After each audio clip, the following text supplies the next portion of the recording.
جب بھی سماج کسی انسان کو جج کرتا ہے تو وہ کس بنیاد پر کرتا ہے؟ اخلاق کی بنیاد پر، کردار کی بنیاد پر، دولت کی بنیاد پر، علم و عقل کی بنیاد پر، شکل و صورت کی بنیاد پر، ظاہری حلیے کی بنیاد پر، ظاہری اعمال اور عبادات کی بنیاد پر، وغیرہ وغیرہ۔ غالب نے ایسے معاشرے پر طنز کیا ہے۔ کیا کہا ہے؟ یہ مسائل تصوف، یہ تیرا بیان غالب، تجھے ہم ولی سمجھتے جو نہ بادہ خار ہوتا۔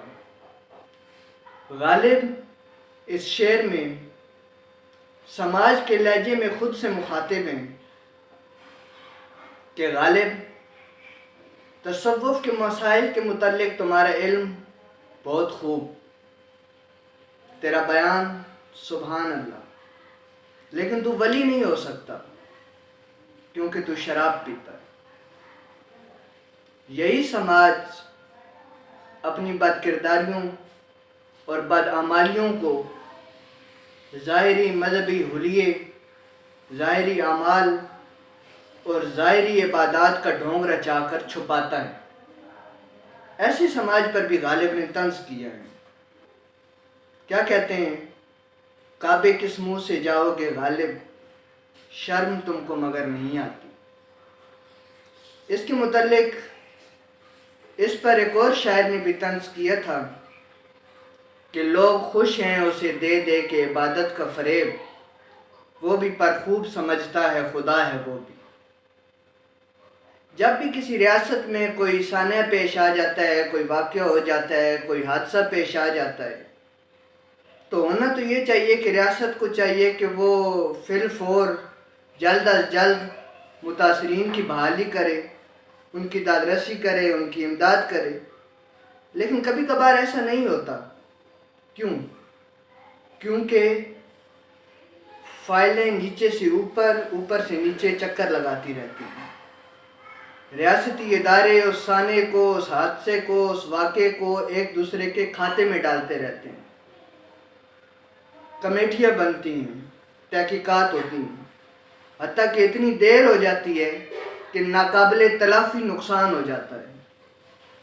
ایسی ریاستوں پر کرشن چندر نے اپنے افسانے جامن کا پیڑ میں طنز کیا ہے، جس میں ایک جامن کا پیڑ کسی غریب آدمی پر گر جاتا ہے، ریاستی ادارے اسے ایک دوسرے کے کھاتے میں ڈالتے رہتے ہیں، فائلیں نیچے سے اوپر، اوپر سے نیچے سفر کرتی رہتی ہیں، کمیٹیاں بنتی ہیں، تحقیقات ہوتی ہیں، حتیٰ کہ وہ آدمی اس درخت کے نیچے دب کر تڑپ تڑپ کر مر جاتا ہے۔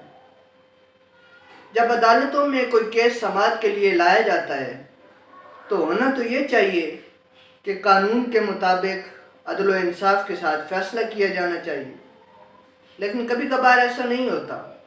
جب ہم یہ جاننے کی کوشش کرتے ہیں کہ ایسا کیوں نہیں ہوا تو ہمیں معلوم ہوتا ہے کہ مدعی کمزور تھا، غریب تھا، جبکہ مجرم طاقتور تھا، امیر تھا، دولت مند تھا، لہذا قانون پر دولت کا جادو چل گیا ہے۔